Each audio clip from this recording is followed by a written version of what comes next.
Hello and welcome back to another very special important video on my channel. Because in today's one we're going to be interviewing Jonathan Todd Ross, who you might know played the characters of Cousin Sid and Nobby in the 2003 Ninja Turtles, and so many other characters in other TV shows and movies. But yeah. Well, I'm Jonathan Todd Ross, and I think I'm here to talk about some voiceover stuff.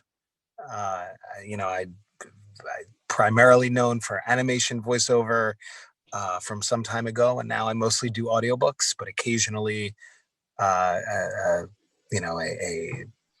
animated production as well. So that's me. Okay, so the first question is, did you watch the previous version of the Turtles? Yes. Yes, I did. And in a limited way, Turtles were also I would say in Turtles were also the first comic book that I really got into. Um, I, I was not extensively into comic books. I was very much into a lot of the comic book properties out in the world, but like the comic books themselves, I know I was into like those graphic. They were like a collection of 4 graphic novels that were a collection of like those original stories, and I was deeply into those. So it was really like mind blowing to then be asked to be part of, I guess you would call it a reboot of Turtles down the road, because I was, as a kid, super into those original cartoons, watched it constantly, knew every word to the theme song, and to one day then be on the show was like really cool in a way that, like, to be honest, it was cooler than being on some other shows that like were really neat, but like I didn't have any relationship to them beforehand, and I definitely did with Turtles. How did you find out about the TV show? Uh, the So I had been doing a lot of work with 4Kids at the time.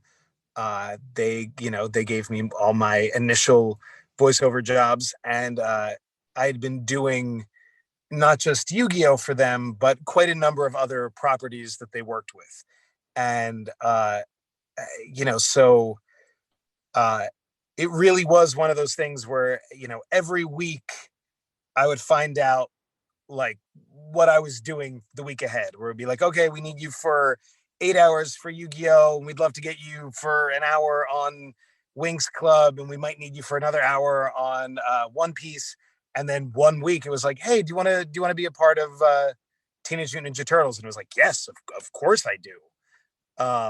It hadn't been running for too long when I got to do my first side characters on that show, and so it was like a neat thing to join midstream. And what was the auditioning process like? Well, if my memory serves, I actually didn't audition for Turtles, and that was because uh, often the way 4Kids worked, particularly for um, characters who had smaller arcs, usually what they would do is you would just like you would go in the room and record, and they would say, can you do like this kind of voice? And they'd say like, oh, okay, great.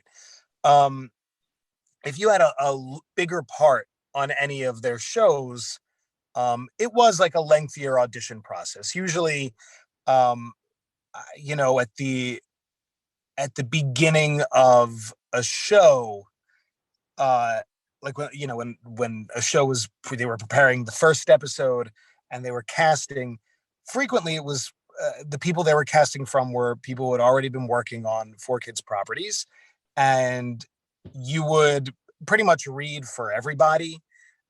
You would go in there and you would, there would be a little character description, and you would, you know give it your own flavor, and you might do that for pretty much all the characters on the show, and then you would find out a few weeks later, uh, who they chose. And what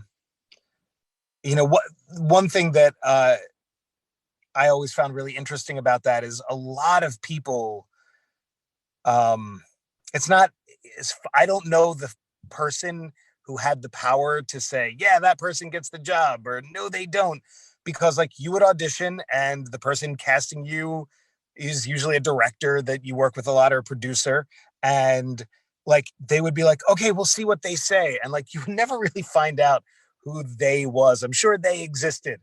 But it would keep going, up, up, up until someone somewhere made a final decision, and then you would get the job or not, as was frequently the case. And was it hard to get into character? To get into character? Yeah. No, it was it, by that time in my career as an audio, as a voiceover performer, um, there isn't really a lot of spare time around.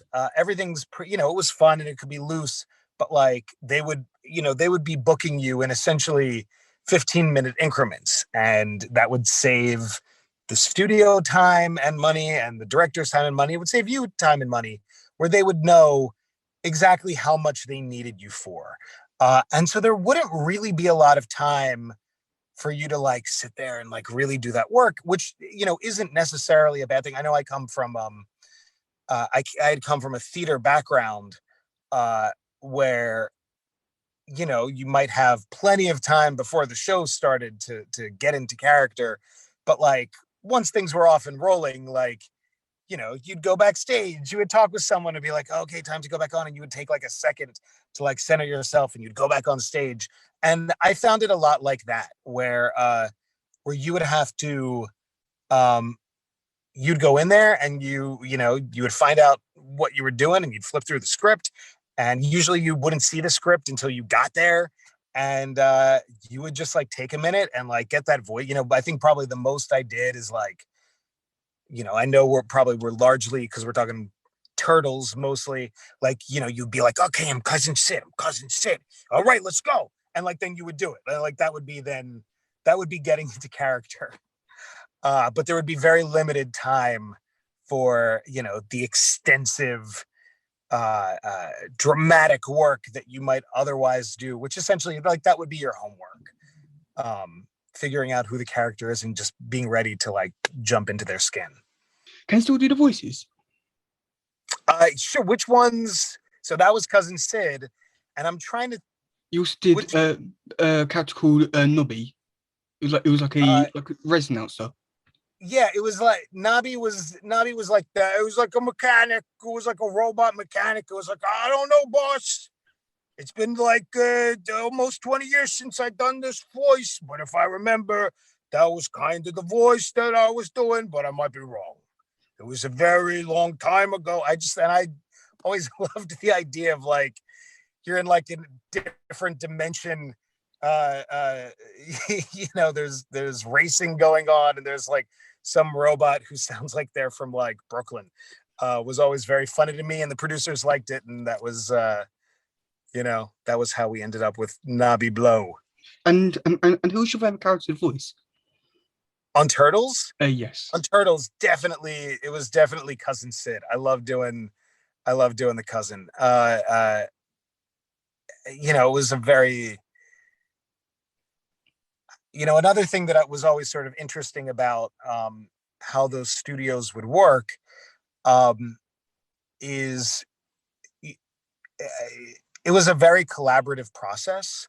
So sometimes you would come in with something, and like I said, especially if it was like a small character, they would like just let you run with it. But on any character that was like any larger than like 3 or 4 lines, they would understandably have like feelings about how it would want to be. So like I know, like originally for Casey's cousin, I came in with like it was like a lot darker. It was like this guy. He was like really, and they were like, no, I think it's like a little more of like, it's funny, it's not exactly this, but like the director was like, do you ever see Midnight Cowboy? And it was like, this is like Ratso Rizzo. and which was a little more like, yeah, we're walking here. It was like that guy, um, and that it was that back and forth that like then you end up landing on a voice, and everyone in the room is like, yeah, that guy, do that. So there's always like a dialing up and down, and not just your own ideas, but like what other ideas that the director and the producers and sometimes the engineers might have as you're all sitting there. And did you audition for any other role? Uh, I don't think so. Like I said, I think on Turtles, I actually don't recall auditioning at all. Um, I certainly did on other shows, but I think on Turtles, um, they were just like, yeah, come, are you free Wednesday morning? That was the audition process for that, and at that point, I'd also been working with them for a long enough time, where there was a degree of trust involved that I would be able to leave there having given them what they wanted to see or hear. And did you watch the show at the time? Did I? I'm party one more time. And did you watch the TV show at the time? Uh, at that point, I wasn't. I wouldn't be watching religiously. I certainly like caught it here and there, and you know what?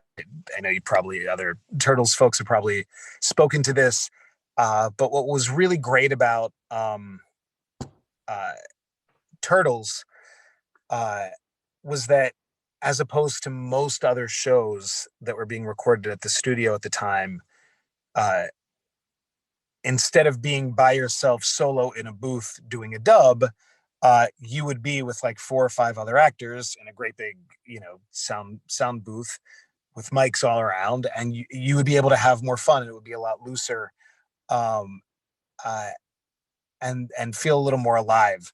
Um, and I think, so I didn't. So what I mean to say is that like it was definitely more fun to record. I loved all that other stuff, but like it was lonely.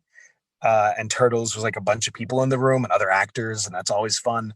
And it was more fun to record. And while I didn't watch it every week, it was kind of more fun to watch. You could get much more of a sense, for me at least, of the personalities of the people that I was recording with.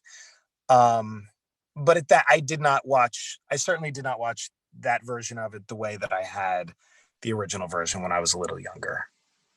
And we're talking, because you're talking about people who was in one big room, and did you have a favorite person to work with?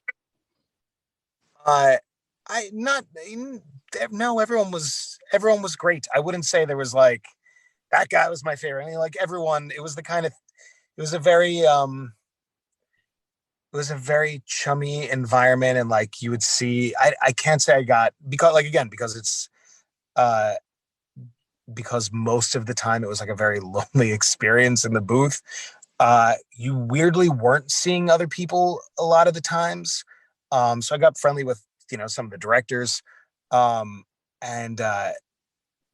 But in terms of like other members of the cast, it wasn't the kind of thing like if we were shooting like a live action Turtles and you'd be, on the set for months. Where it would be that kind of thing, like you'd see everyone for like an hour and they'd be like, okay, soon. And and I have just nice things to say about everyone. Everyone was nice and professional, and I hope that they would say the same about me. But I wouldn't be like, here's my best friend from Turtles. That I wouldn't be able to. I wouldn't want to hurt anyone's feelings.